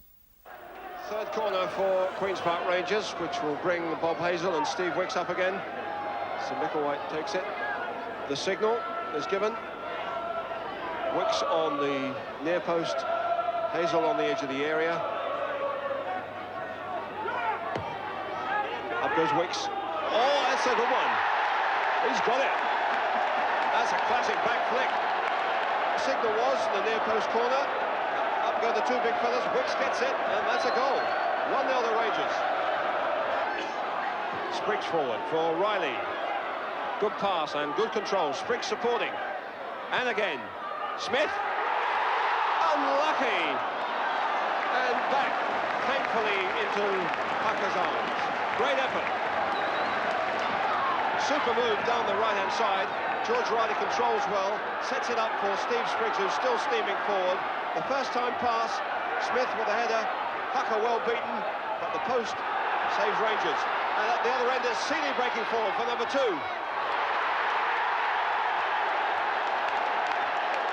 Neatly taken. Well, the positive counter-attack. Left exposed there while they were still thinking about that goal that they should have scored at the other end.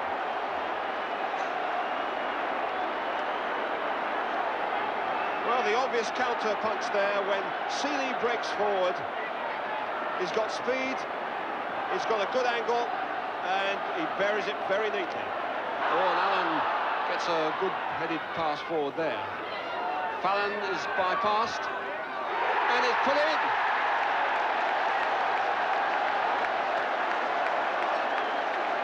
An extraordinary goal there from the most oblique angle with a certain amount of help. But Clive Allen latches on to that headed pass forward, forces Fallon to dive in, down to the line, a little knock, and straight into the side netting. Wide for Lockhart. In goes Smith, he might be there. Yes!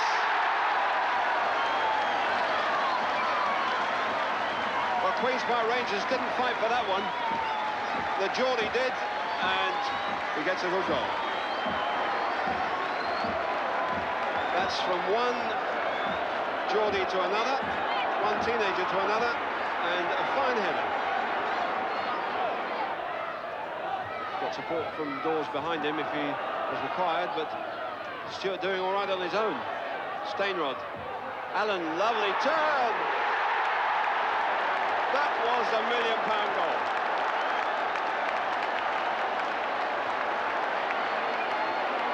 Well, the player who's had such a problem living down those price tags of his before he reached the age of 21 shows that he really has got a terrific quality.